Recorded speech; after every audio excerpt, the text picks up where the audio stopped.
So my dear students, next question बड़ा interesting हमारे सामने है। क्वेश्चन नंबर 6.39 39th क्वेश्चन हम देख रहे हैं, chapter number 6 work power energy NCERT exemplar का। ओके, कोलिजन से रिलेटेड क्वेश्चन है और एक कॉन्सेप्ट इससे हमको क्या पता चलता है। पहले हम क्वेश्चन पढ़ते हैं फिर कॉन्सेप्ट देखते हैं। क्वेश्चन में गिवन है two pendulum with identical bobs and lengths are suspended from common support such that in a rest position the two bobs are in contact। जैसा यहाँ पर 6.14 डायग्राम में हमको दिख रहा है। ओके, ये दोनों पेंडुलम एक दूसरे के कांटेक्ट में हैं और आइडेंटिकल है, मतलब दोनों का मास इक्वल है। One of the bob is release after being displaced by 10 degree so that they collide elastically. यहाँ पर ये दो पॉइंट आपको बड़े इंपॉर्टेंट लिख लेना है इस क्वेश्चन में। पहला है आइडेंटिकल बॉल। पहला पॉइंट क्या है कि दोनों आइडेंटिकल बॉल हैं, आइडेंटिकल बॉल्स। इसका मतलब m1 equal to m2। Okay, दोनों का मास इक्वल है। दूसरा elastic collision, elastic head on collision. दूसरा इंपॉर्टेंट पॉइंट क्या है, elastic head on collision, elastic head on collision. ये दूसरा पॉइंट इंपॉर्टेंट पॉइंट, और इसी से पूरा कैलकुलेशन हमारा होगा। क्वेश्चन में गिवन है describe the motion of two bob. तो हमने यहाँ पर इसको डिस्प्लेस किया 10 डिग्री और रिलीज किया।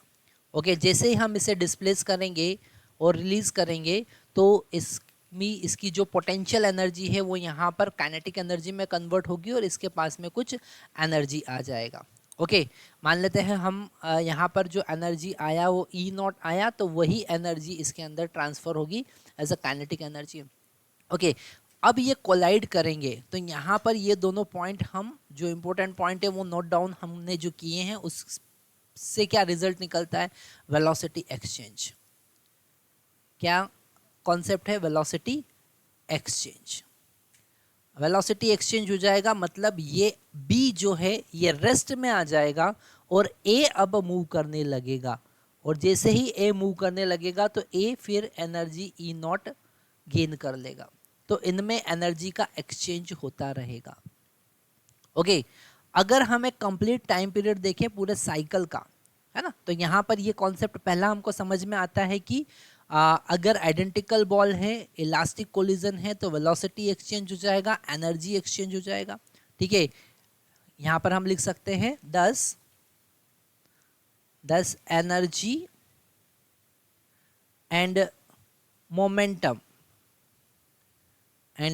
Momentum transfer periodically. ठीक है, पीरियोडिकली एक दूसरे को एनर्जी और मोमेंटम ये ट्रांसफर करते रहेंगे, तो हम ये लिख देंगे पीरियोडिकली, है ना।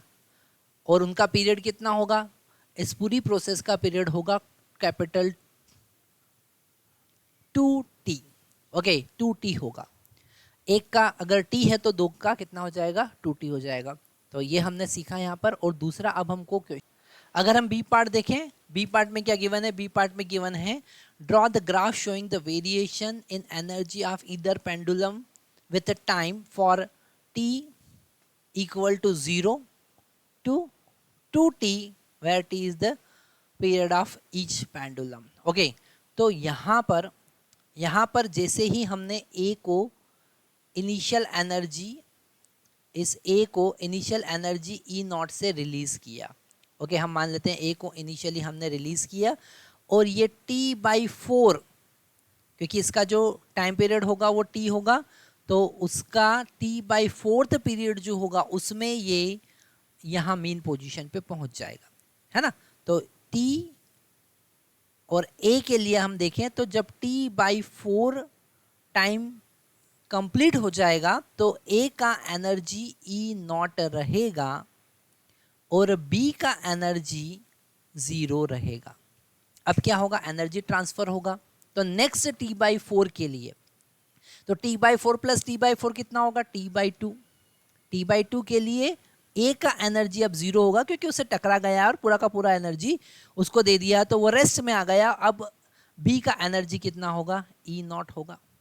ओके, नेक्स्ट t/4 के लिए, तो t/2 plus t/4 that is 3t/4 के लिए, ठीक है, ये यहाँ b जो है अभी एक्सट्रीम पोजीशन पे पहुंच गया है और वापस से रिटर्न आया, तो इस इंटरवल में भी a का एनर्जी 0 रहेगा और b का एनर्जी E0 ही रहेगा, ठीक है।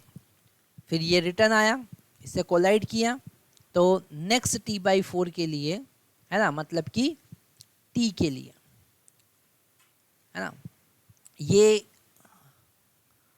a का एनर्जी E0 हो जाएगा और b का एनर्जी 0 हो जाएगा और यही प्रोसीजर रिपीट होगा।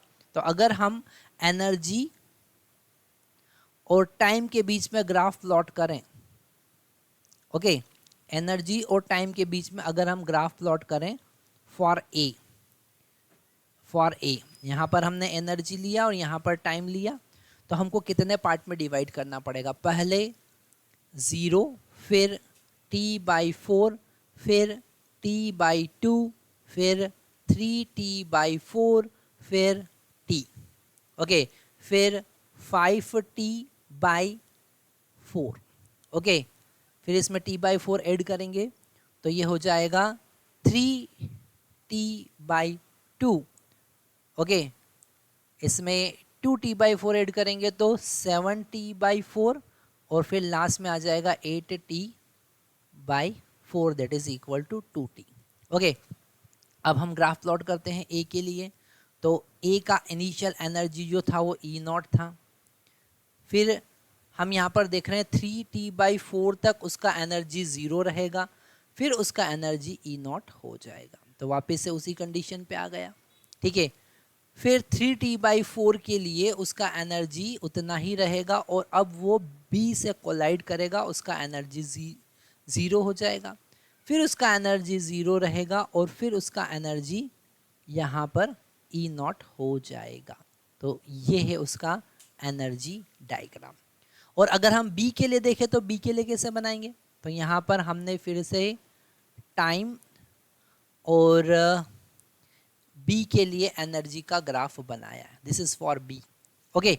तो वापिस से हमको यहाँ पर डिवाइड करना पड़ेगा, यहाँ पर हमने सबसे पहले लिया t/4, फिर उसमें t/4 ऐड करेंगे तो t/2 हो जाएगा, फिर उसमें 3t/4, ओके, फिर यहाँ पर आ जाएगा 4t/4, फिर यहाँ पर आ जाएगा 5t/4, फिर यहाँ पर आ जाएगा 6t/4, फिर यहाँ पर आ जाएगा 7t/4, यहाँ पर आ जाएगा 8t/4, ओके।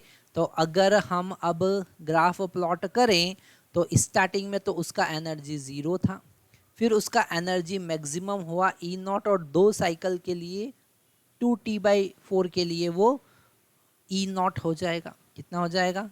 E0, okay. फिर उसका एनर्जी 0 हो जाएगा, फिर उसका एनर्जी E0 हो जाएगा 2 साइकिल के लिए, ठीक है, फिर इसका एनर्जी 0 हो जाएगा। तो जो यहाँ पर जहाँ जहाँ 0 हुआ था वहाँ वहाँ ये मैक्सिमम E0 हो जाएगा, ओके।